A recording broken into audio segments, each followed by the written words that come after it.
maybe you could mute when you're not talking, Barb, or just see what happens. Okay, you want me to mute now? Yeah. That's it. Yeah. So Barb, you'll just have to remember when you want to vote or speak to reconnect. Can do your computer issue. You're good, Andy. All right, let's call the meeting to order and rise for the Pledge of Allegiance, please. Okay. I pledge allegiance To the flag The flag of the United States of America, to the republic for which it stands, One nation. one nation, under God, indivisible, with liberty and justice for all. Clerk, can I have a roll call, please? Mayor Maglio, I'm here. trustee Berkshire, Here. trustee Domke, Here. trustee Eichholz, Here. trustee Poleski, Here. trustee Sarno, Here, and trustee Trejo. Here. You have a quorum. Okay. I need a motion for the presentation of tonight's prepared agenda, please. So moved. I'll second. Madam Clerk, if I can have a roll call, please? Trustee Trejo, Aye. trustee Domke, Aye. trustee Berkshire, Yes. trustee Eichholz, Aye. trustee Poleski, Aye. trustee Sarno. aye. We are doing this via web and on Zoom because of the pandemic in place. Do we have any public comments this evening, Madam Clerk? Yes, we do. We have one from Hina Trivedi. Ms. Trivedi states that she will be attending tonight's board meeting for the first time, but she says, let us know how we can help so we can bring back our Roselle just like old days. Please do more active things for the elderly and kids because they are suffering a lot. Thank you and God bless America we serve. Absolutely agree 100%. As soon as we can get into the phase where we can bring back everything, I'm sure we have people that are anxious to do that. Okay, let's move right on to the officials and staff report. I have nothing this evening. Do we have a trustee that has something? Is it, also, are the public comments over? I didn't see anything that was written. That's why we didn't take anything. But Fred, if you would like to include something in there, I'd be more than happy to hear from you. Thanks for your patience with me, sir. No problem. So first of all, kudos to the 911 emergency team. They took me into the hospital last fall. I wouldn't say it's a bucket list item, but it was pretty interesting to be picked up and go through the ride and sort of see what they do. So thank you for that. Having a heck of a time, I guess, with response to the dogs. Officer wants to query about this and that, and by the time Sue, the officer, got here, the guy that was 6 feet on the other side of my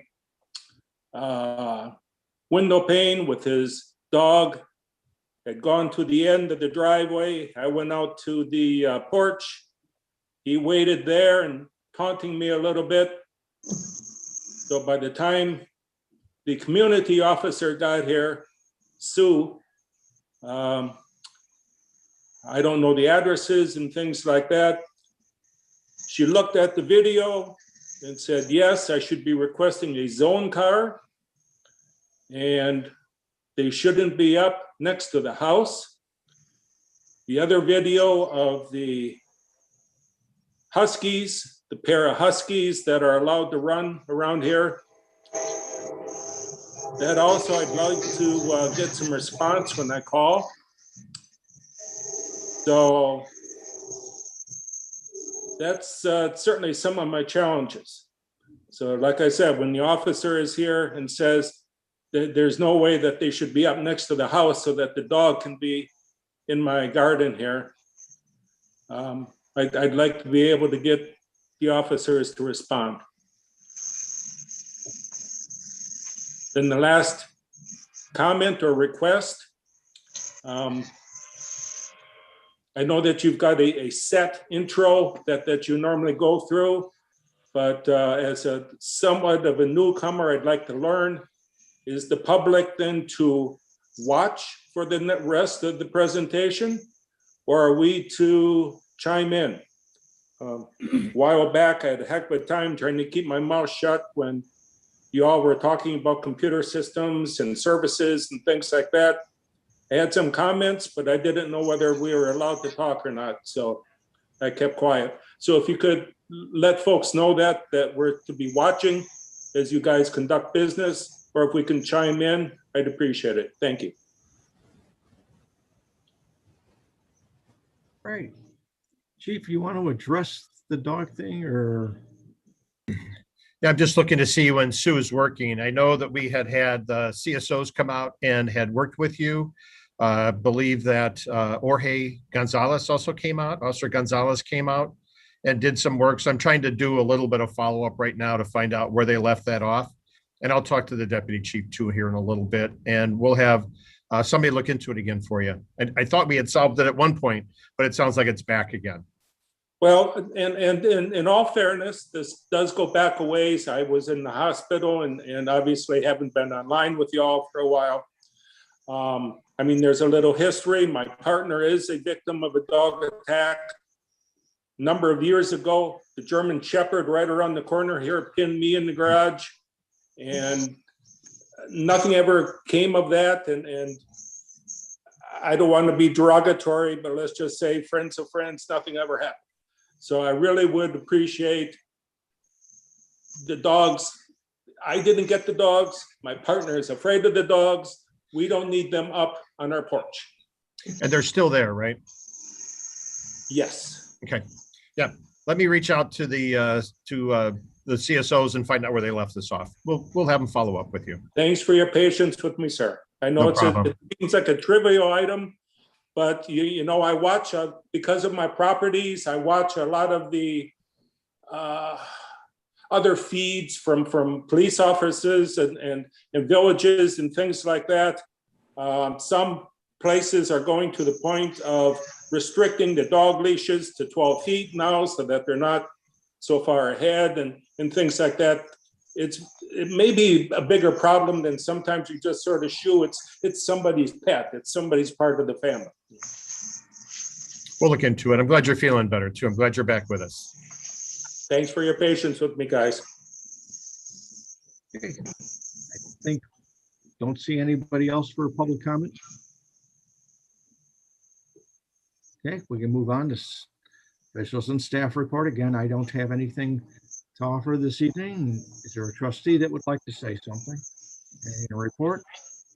Barb, can you go on mute, please? Sure.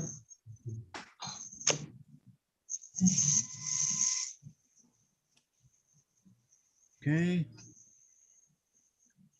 Village clerk. No report. Hey, village administrator. No report. Attorney. Sorry, I'm going to break that. Agenda item 17/18, the ordinance accepting dedication of utility easements and vacating a public right-of-way. The first section of the ordinance, fifth line, it should read, the ordinance is recorded and the dedications of the easements shall survive the alley vacation. What it really requires doing is taking the word shall at that location, replacing it with the word the, and taking the word shall and putting it after the word easement in that line 5. And I have nothing further to report, Mayor. Sure. Chamber of Commerce liaison, Mr. Donkey. Andy, I don't have a report right now. Let me catch up. I missed their last meeting. Alrighty, sir. Okay, let's move on to our treasurer's report. Hey, great. Thank you. Good evening. Thank you, Mr. Mayor.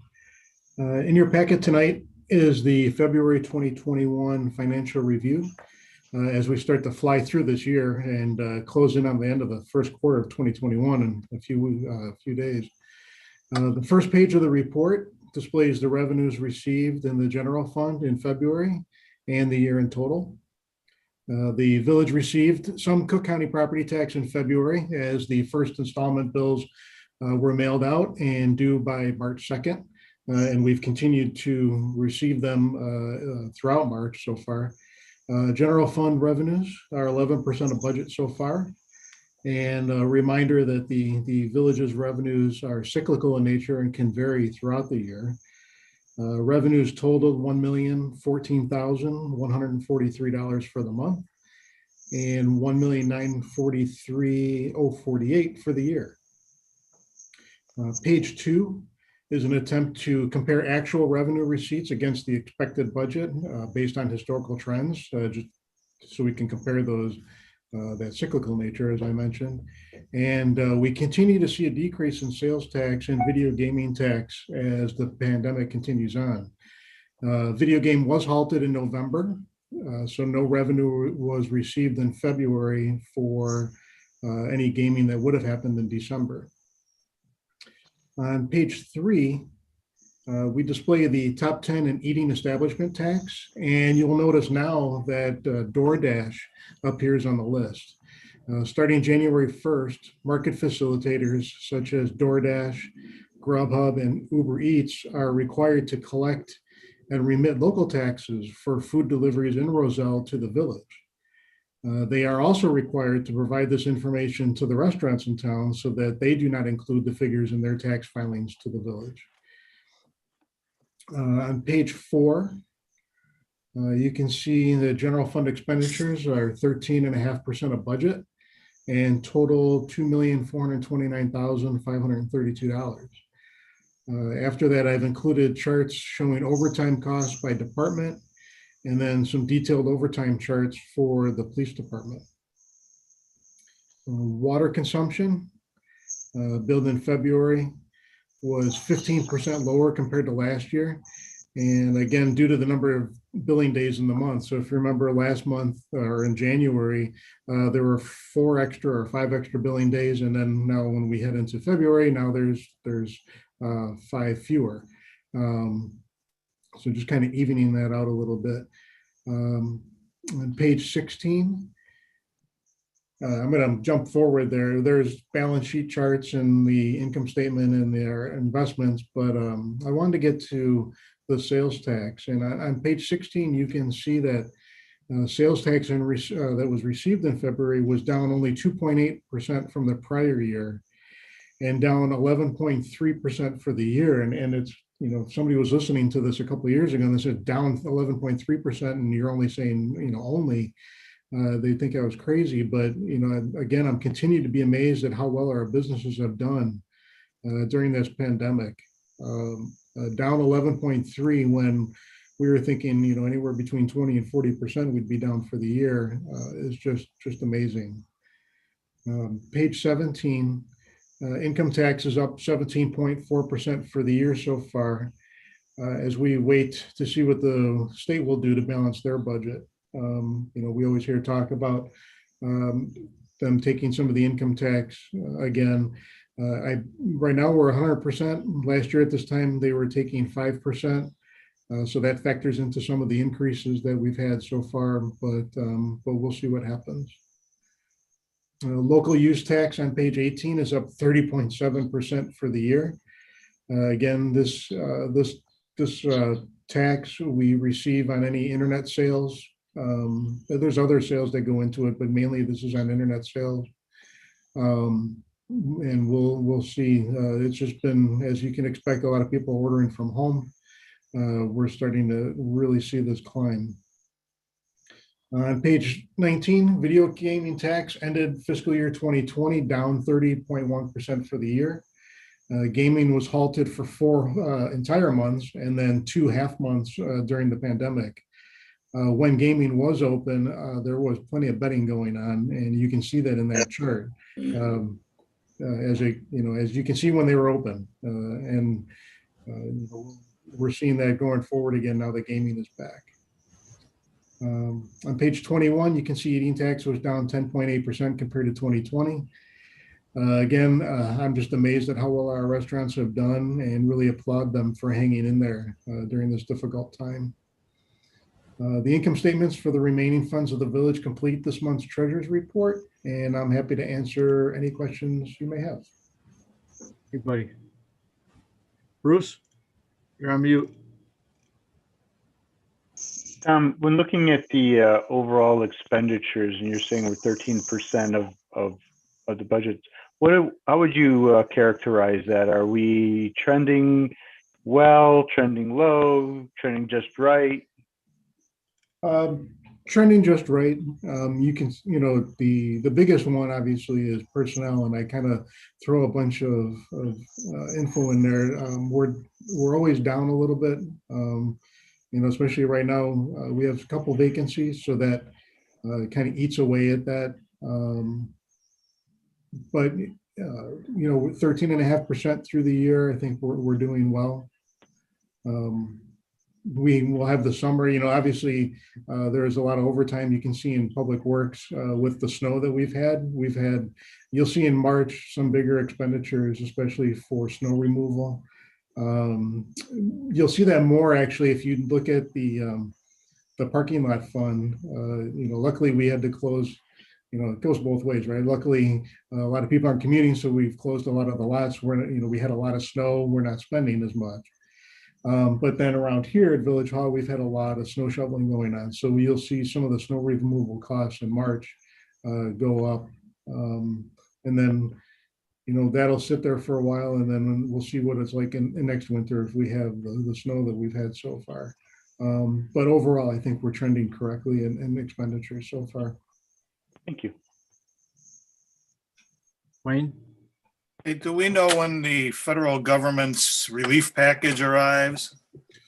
According to what's written, if they follow it correctly, it's the state will get it within 60 days, and then they have to forward it on to us within 30 days of that. So we're looking at 90 to 120 days based on what has been written about it so far. And then there are certain parameters for usage of those funds, right? That's correct. The broadest one is you can't use it for pensions, and you can't use it to replace any taxes you've cut, after March 1st. So if you did, if you said, okay, we're not going to collect these taxes, you can't use it for that type of revenue collection. Mm-hmm. Anybody else? Hey, Thomas, thank you once again. Thank you. Okay, let's move on to our consent agenda. All items on the consent agenda are considered to be routine, procedural, informational, self-explanatory, and non-controversial in nature, and will be enacted in one motion. There will be no discussion on these items. If I can have our village attorney give us a summary of the consent agenda, please. Thank you, Mr. Mayor. On tonight's consent agenda, we have approval of the village board minutes of March 8th, 2021. The approval of the fourth partial payment for the bottom and oxidation ditch aerator replacement project in the amount of $82,828.80. The approval of the 14th partial payment for the Devlin influent pump and screening improvements project in the amount of $200,566.73. The authorization of the mayor to execute a contract with Dami Mechanical Incorporated for the installation of the Devlin wastewater treatment plant chlorine tank valve parts in the amount of $15,000. The adoption of an ordinance declaring surplus personal property of the village for disposal. The adoption of an ordinance adopting the 2021 amendments to the Village of Roselle zoning map, and the adoption of an ordinance establishing a pay plan for the village. And that's all. Okay, if I can have a motion to accept this evening's consent agenda, please. So moved. Second. Madam Clerk, if I can have a roll call. Trustee Domke, Aye. trustee Eichholz, Aye. trustee Berkshire, Yes. trustee Poleski, Aye. trustee Trejo, Aye. and trustee Sarno. Barb, you have to take it off of mute too. Okay. There you go. Give us an eye or a nay or whatever. I got her. Back on mute. I got her. You got her? Okay. Got her. All right, moving right along to the regular agenda. Trustee Pulaski, under community development, please. Yes, Mr. Mayor, I move to pass an ordinance amending the zoning ordinance regarding pet crematories.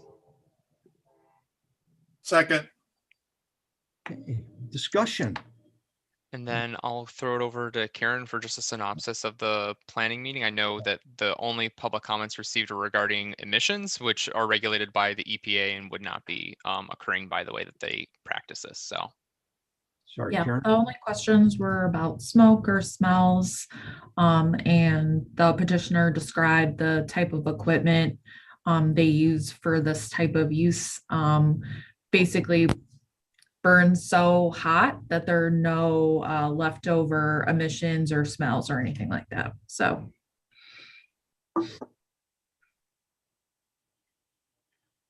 Any questions? Mr. Trejo? I just wanted to, because I remember the the letters that were written after they got the information communicated to them, were they, were their concerns addressed? no one responded once I let them know. Okay. Anybody else?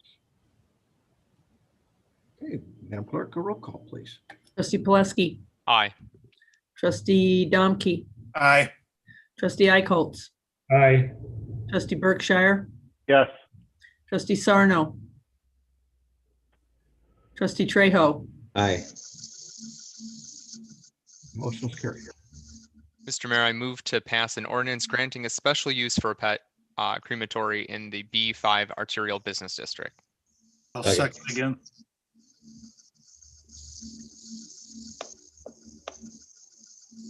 Discussion? Seeing none, Madam Clerk? trustee Pulaski, Aye. trustee Domke, Aye. trustee Berkshire, Yes. trustee Sarno, trustee Trejo, Aye. trustee Eichholz. Aye. Our motion's carried. And then finally tonight, Mr. Mayor, I'll give it over to Karen to discuss a proposed zoning overlay district within the village's East Irving Park Road TIF. All yours. Attached to the agenda tonight is a draft zoning overlay text amendment to the zoning ordinance.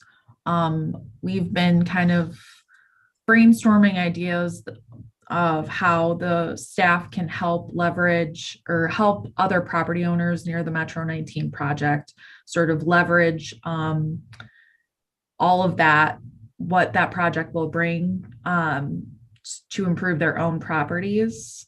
We want to make sure that we're really using the entire life of this TIF to increase property values and overall sort of gentrify this area. And we had talked to the Sternberg property owners, which is at 555 Lawrence, and they've sort of expressed an interest in rezoning through the zoning overlay district to allow them greater flexibility. It's sort of a warehouse use in our town center, so it's a little bit of an oddball. And so they want to keep their options open of possibly doing something similar to the Metro 19 project in the future, or adapting the building for a new use. So I had reached out to the shopping center across the street on the north side of Lawrence, and they're very interested as well.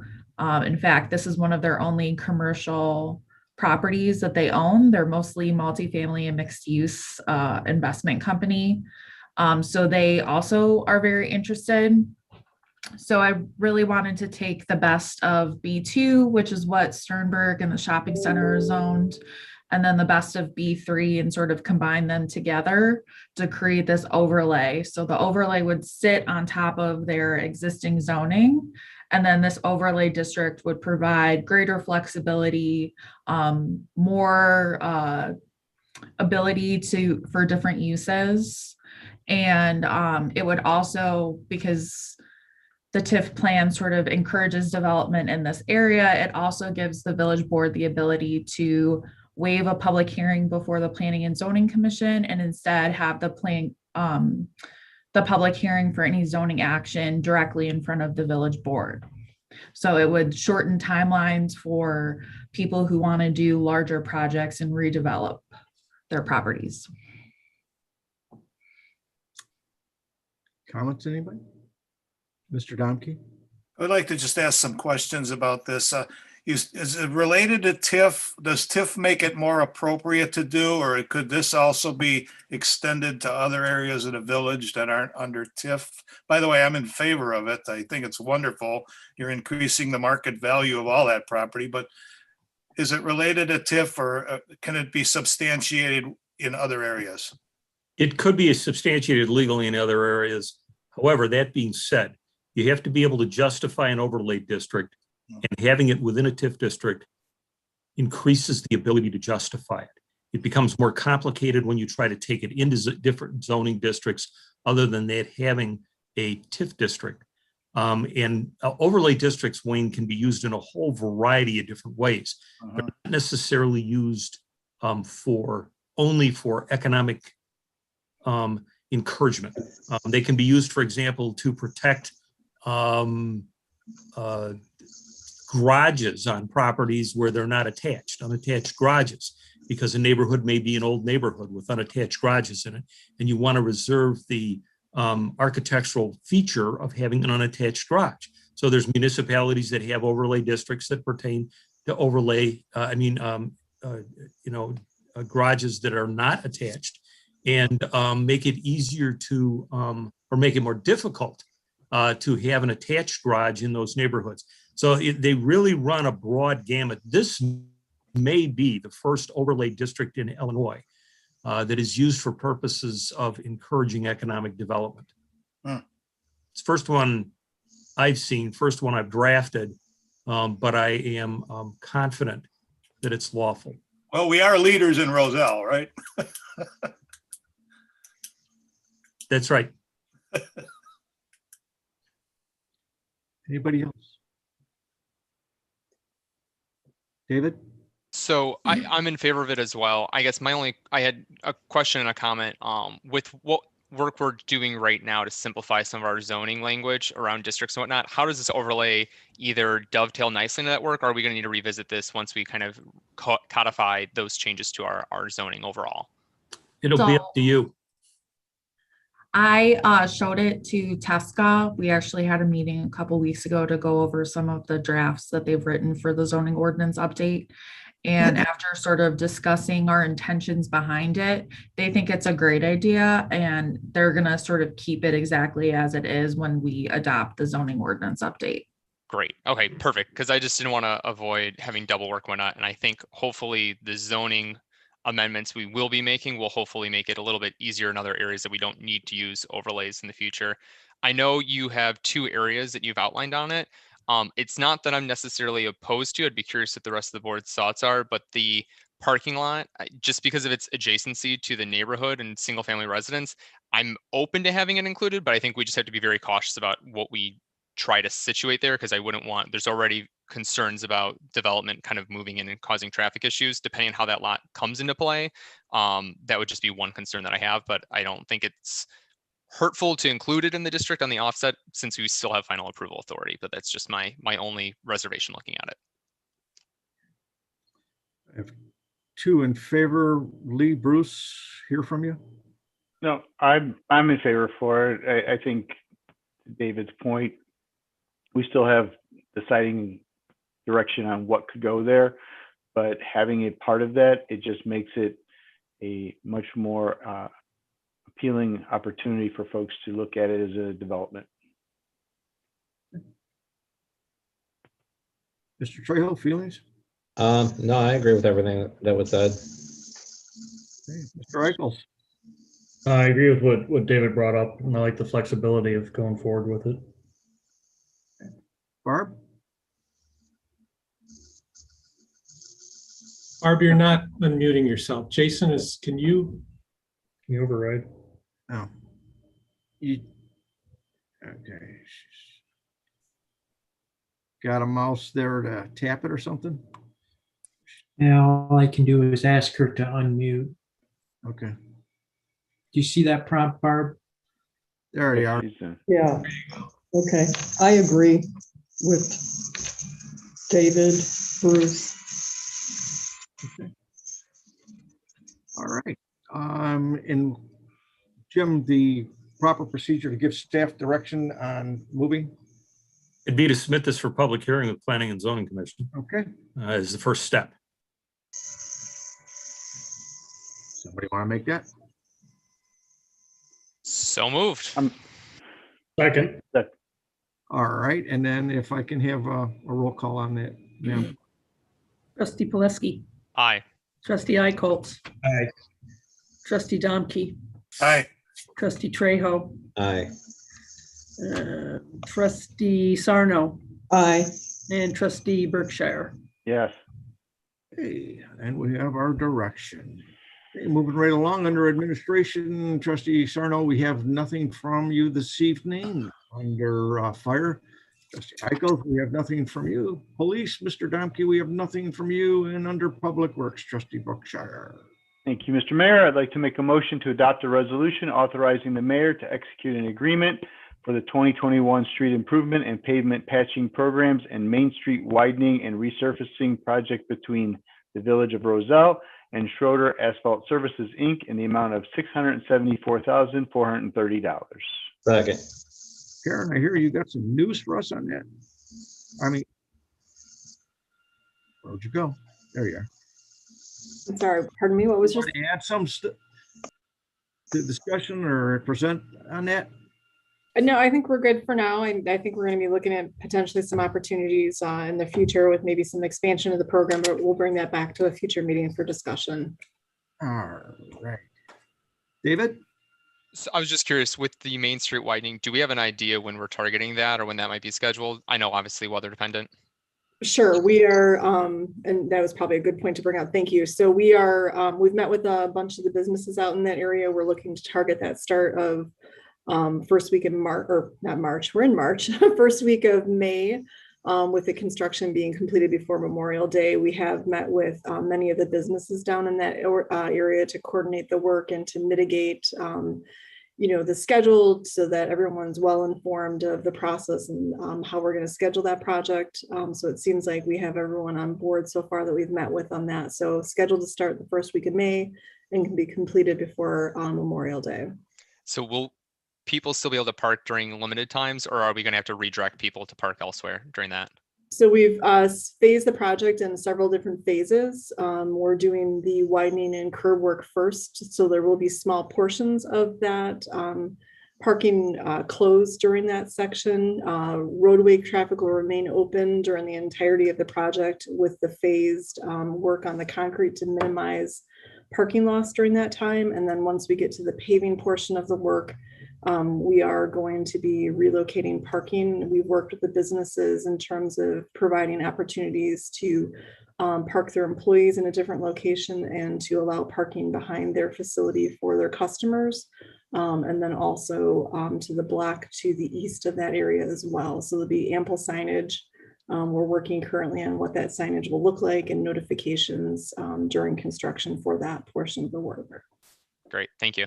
I will say the meeting that we did have with the business owners in the area was very, very productive and very, very informal. And they kind of agreed what we were doing and are going to work with us. Anybody else? Then I have a motion. I have a second. Madam Clerk, I need a roll call then. Yes, sir. Trustee Berkshire, Yes. trustee Trejo, Aye. trustee Domke, Aye. trustee Sarno, Aye. trustee Poleski, Aye. and trustee Icolts. Aye.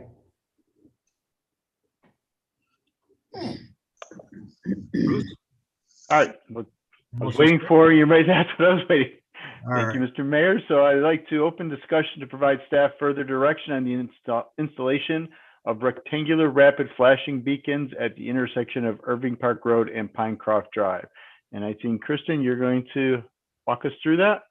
Yes, so based on concerns that we had from residents previously, in February of 2020, the Committee of the Whole directed staff to submit a permit application for the work to IDOT. The work would, like Bruce said, install a rectangular rapid flashing beacon or RRFB at that intersection. IDOT reviewed our application and they provided us feedback. There are significant concerns about safety at this location. They cited a similar installation at a location in Mount Prospect where there was a bicycle pedestrian fatality. That location had a refuge median island for pedestrians to stop in, and it was also located on a flat section of roadway with no curves or hills. And it was in a school zone with lower speeds. So they compared it to our location that is on the crest of a hill with reduced sight lines, lower pedestrian volumes, and a curve as you approach from the west. It also has no refuge median island. If we were to move forward with this, IDOT would recommend that we install one, which, looking at the installation costs for that, we'd be looking at about $100,000, not including any right-of-way acquisition costs, utility relocation, or engineering services. If we do decide to move forward, it also means that the village is responsible for all maintenance costs of the RFB, signage, et cetera.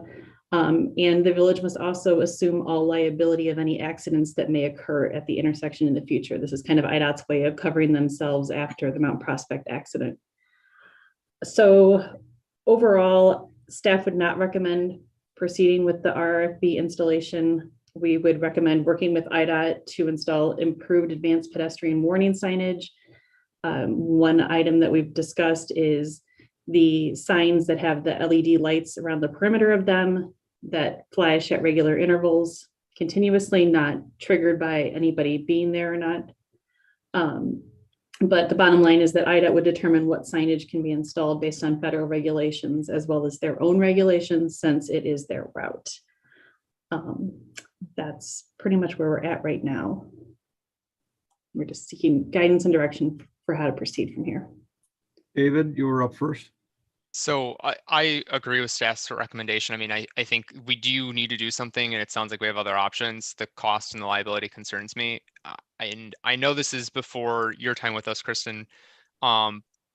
Back in 2016, I thought the board had put in an application for some grant money to do beautification and multimodal transportation upgrades to Irving Park, adding bike lanes and some more protected pedestrian walkways. I know we didn't get that grant, but I wonder if it'd be worth us looking at those plans and maybe looking for other opportunities for a grant and maybe tying it into something where we can get funding that adds some more additional upgrades. Because I think just to do this right now, to me, we wouldn't get the full realization of benefits, as opposed to if we were able to put in, I think at that point it had vegetation, more buffer space, it had a fence in there at one point, and then we would introduce a bike lane or whatnot. So I feel like I'd rather be a part of a bigger solution than just kind of throwing in essentially a pedestrian island in the middle and some extra flashing lights right now. Yeah, and I have seen that previous grant application submittal, and we can re-review it and look at applying for those funds in the future as well. Okay, Bruce? I was simply going to proceed with the recommendation from staff, looking into and trying to see what we can do with IDOT and get those, at least those continuous flashing signs around the perimeter, just so it's something other than just the plain signs. Todd? If we move forward with staff recommendation, do we take on any liability, or are we still free from that? You're still free from that at this point, Todd. Wayne? Yeah, I did bring up one thing to Jeff. If you go on Springfield in Bloomingdale, they've got a pedestrian crossing there. They actually have a red light activation there. It's not a flashing light. It'll actually stop traffic if by the red light, but they still have liability. So that liability doesn't ever seem to go away. And that would be very, very worrisome to have liability on that. So, I mean, some flashing lights, but we hopefully by that, Jim, are we liable then if somebody gets hit because they walked across there with the flashing LEDs? The liability would, Wayne, more likely occur if there was a malfunction in the light and there was a pedestrian crossing and the lights were not functioning. And if the village knew about the malfunctioning light and had not properly taken care of the property, that's the probable route of an opening for liability in that scenario. I mean, the whole thing of a If somebody pedestrian. is walking against the light or against the sign, there's not a whole lot of liability there. Because typically in that circumstance, if you're going against a light or a sign, you're more than 50% comparatively negligence for your conduct. Unless, of course, it's a child. Yeah. It's a completely different ball game that would take a long time to analyze. I mean, even the law of putting your foot over the curb on a crosswalk is supposed to stop traffic. I wouldn't bet my life on it. You know, it's just too ambiguous. No, if you want to do that, you got to go to Canada. Mr. Trejo, did you have something you wanted to add? I was just going to say I agree with staff's recommendation. Circle back with IDOT for the additional signage, and then also support Trustee Pileski's recommendation on the grant review. Okay. Is that enough direction there? Okay. All right. And there's nothing else, Mr. Mayor, from Public Works. All right, then let's move on to finance. Trustee Trejo, if you would, please. Thank you, Mr. Mayor. I'd like to make a motion to approve the accounts payable list for March 22nd, 2021 in the amount of $1,293,713.29. I'll need a second, please. Second. Okay. Any discussion on the bills list? Madam Clerk, if you would, please. Trustee Trejo, Aye. trustee Eichholz, Aye. trustee Domke, Aye. trustee Berkshire, Yes. trustee Sarno, Aye. and trustee Pileski. Aye. Our motion is carried for the bills list to approve. That is all, Mr. Mayor. All righty, thank you. Any other business this evening? Okay. Then at this time, I would like to call for a motion to go into public hearing to dedicate a utility easement and the petition of vacating a public parkway. So moved. Second. And Mr. Domke, I'll have to ask you to recuse yourself from this public. I will do that, Andy. I will do that right now. All right, sir. Thank you. Okay, Madam Clerk, can I have a roll call, please? Trustee Pileski, Aye. trustee Trejo, Aye. trustee Eichholz, Aye. trustee Sarno, Aye. trustee Berkshire, Yes. and trustee Domke has recused himself. Okay, our motion is carried to go into public hearing. I will say that a notice has been served. It has been posted in the public in the Daily Herald on March 5th, 2021. And the clerk has this petition on file, correct? Correct. Okay, and then where you at, Jeff? I'm here, Andy. There you are. You know what? The screens keep on moving around. I get acquainted with where you're at, and I go to look for you. You're not there. He says, one of these things what we should have done a long time ago is see if we can get the trustees in one category instead of the hands going up all over the place. So Jeff, did you want to make a presentation on this? Sure, Andy. I'll provide some clarity and transparency to the action before the board. Obviously, state statute requires a public hearing for the sale of public property. And we've prepared a draft ordinance which kind of reflects prior direction of the board from December. Per the Open Meetings Act, the board deliberated a proposal from private citizens Wayne and Joan Domke to purchase that vacated property vacated alley between 108 and 116 South Prospect.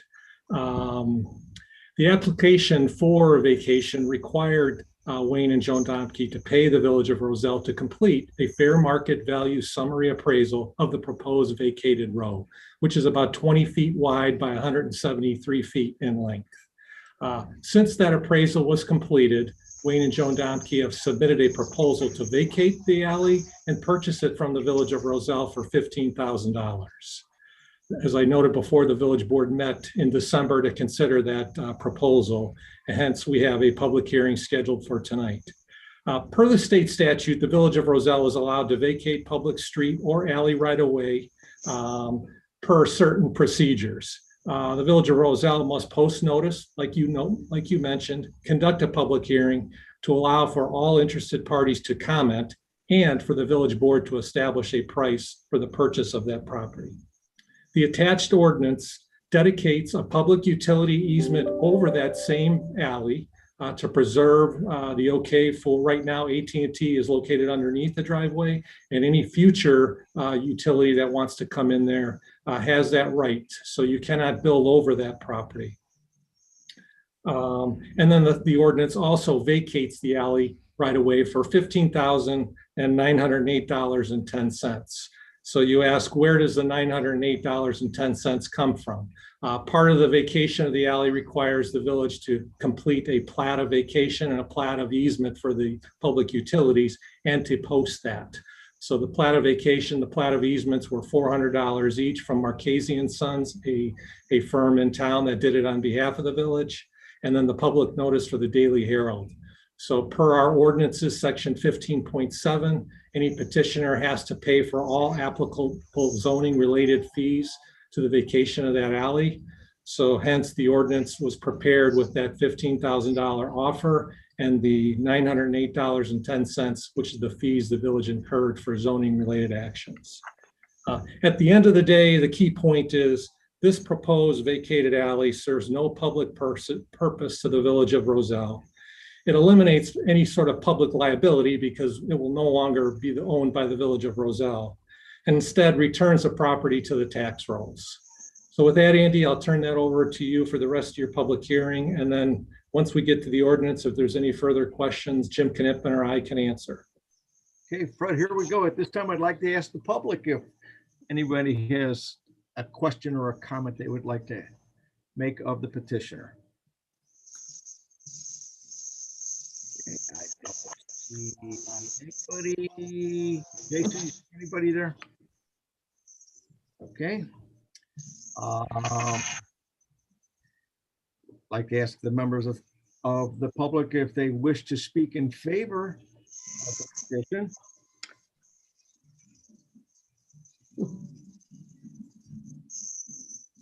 Seeing none, we'll move along. I'd like to ask the public if they wish to speak against this petition. Again, seeing none, any questions or comments from the board? Mr. Eichels? Just in the light of full transparency and the fact that elected officials, the petitioner, what was the appraised value at? I can answer that. The appraised value was $25,000 per the state statute. The village board can decide what price it wants to establish for that. It's the best fair market value. The decision's the board. Thank you. Mr. Trejo. Yeah, I had a question about that too. If you could remind me, what did that appraisal account for the fact that they would not be able to build on it though? Because now that we have that utility easement, I don't believe that was discussed before. That was discussed with the petitioner and he understands that. No, I'm saying like the previous value of the 25,000, was that taken into account? It was based on two separate properties, not a combined. The appraisal was not based on a combined of the two properties, combination of the two properties. No, I'm asking if it was based on the fact that you can't build on it. So back then, in theory, you could potentially build on it. Now we're saying that you can't build on it because of the utility easement. So I guess what I'm saying is, if it was considered, then the 25,000 still might be applicable. But right. if that wasn't known, does that value go down since you can't build on it now?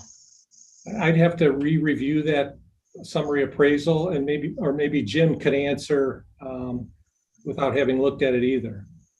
Yeah, I would have to look at it again as well, Jeff. I can't answer that without However, the thing that's really important to note about that is that I don't think the appraiser knew about the easements because they were never recorded. Yeah, that's what I'm saying. So I think Staff did, yeah, Lee, when staff did an evaluation of that, the easements were not of record. But Public Works went in and looked at it and realized that there were utilities in it. And as a consequence, it was never a factor in the appraisal. That being said, your question is very well thought out, because if an easement exists in property, it generally reduces the value of the property instead of increases it. So as a consequence, when the easements were discovered after the appraisal was completed, it would have had a natural tendency to reduce the value of the properties, because it then had easements in them that would have limited the owner's ability to do anything other than put a hard surface over it. got it. So yeah, I'm still in favor of making this sale. And then I know in the notes it said that we could potentially waive the fees. I would not be supportive of waiving any fees. And then if the owner, my question then to you, Mr. Trejo, would be if the owner is aware of the conditions of the property and agrees on the conditions of the purchase of the property, wouldn't that be in his matter, Jim? Yeah, the easement runs with the land, Mayor. Yeah. And that's why we had to dedicate the easements before the purchase. Because once the purchase was made, he would have been in control of dedicating the easements. We've done it. We've provided in the ordinance that they run with the land and that they survive the vacation. And that's very important. So yes, the purchaser's stuck with it. The other thing is that the appraiser did not take into consideration in the appraisal, because it wouldn't have been part of an appraisal, whether it was a summary or whether it was a very detailed full appraisal would be. He did not take into consideration the reduction of liability for the village, because it wouldn't be responsible for the maintenance of the property any longer. A, and B, did not take into consideration the fact that the property will be returning to the tax rolls and will increase the real estate taxes that are generated by the property, which would not have happened if it had remained public space. Bruce? I thought there was also a point where they were, the purchaser was interested in merging this with adjacent properties. Does this do anything now because of all of this consideration? Allow for that, disallow for that? Changes anything in any way, shape, or form? In order to build over the transferred parcel, they would have to secure a release of the easements. It wasn't the building. It would be from the utility companies, Bruce. But I think it was, this is a separate piece of property, as it states. That's correct. There's two. And so it was my understanding that they were going to actually try and merge those into a central, with the ones that were adjacent to it. Can that still happen and put it as a petition to go in and now rezone that as a single property versus the easement portion and the existing properties that are there to it next to it? Would be, yeah, you could replat it into a single lot, do a plat of consolidation, but that wouldn't change the fact that in order to try to build over that lot line, and it wouldn't be a lot line any longer, but you still got an easement there, and you can't build a structure on a utility easement unless you can get the utility company to vacate it. Okay, that was my question, because the plot line now changes. So that's where I was trying to get to, is that they're still stuck with that then. They are. Thank you. Then I would ask, if there's no other questions for a recommendation, if any.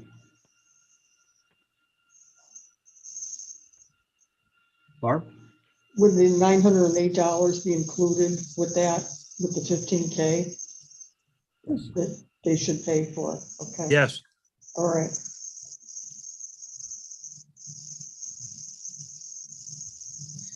Again, a recommendation from anybody?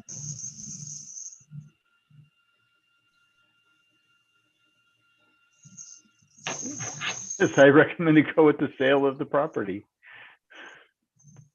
Thank you. I'll need a second. You can call for it. I'm getting a It's lot a of feedback. consensus Andy. matter. Yeah, and you got It's not a to, vote, it's a consensus matter, Mayor. Because you don't have the actual ordinance. You got to close, so public you're hearing. taking a recommendation, close the public hearing, then proceed with the motion on the ordinance. Okay, is everybody in concurrence with the recommendation? Yep, Yes. Okay. And I ask for a motion to close the public hearing. so moved. Second. Second, Madam Clerk, can I have a roll call? Trustee Trejo, Aye. trustee Poleski, Aye. trustee Icolts, trustee Berkshire, yes. trustee Sarno. Aye. Okay, public hearing is closed. All right, then I'd ask for a motion to pass an ordinance accepting the dedication and utility easement and vacate the public right-of-way in the village of Roselle. So moved. Second, Any discussion? Madam Clerk, a roll call, please. Trustee Trejo, Aye. trustee Berkshire, yes. trustee Icolts, Aye. trustee Sarno, Aye. trustee Poleski. Aye. The motion's carried. Okay. I'll need a motion to go into executive session. So moved. Second. Purpose of the executive session is to discuss a collective bargaining matter with local firefighters 4051 of the IAFF, the discussion of the purchase of real property for the use of the village, and the appointment of an acting village administrator under employment exception. Okay. Madam Clerk? Trustee Trejo, Aye. trustee Icolts, Aye. trustee Poleski, Aye. trustee Sarno, Aye. trustee Berkshire, Yes. Our motion's carried. I'd also like to ask for a motion to adjourn the public hearing. So moved. public meeting. Public meeting. Sorry. Second. Wait, Fred might have something. Fred, do you have something? No? You're on mute, Fred. I'm good. Thank you very much, guys. All right. Appreciate it. Okay, Trustee Trejo, Aye. trustee Poleski, Aye. trustee Sarno, Aye. trustee Icolts, Aye. trustee Berkshire,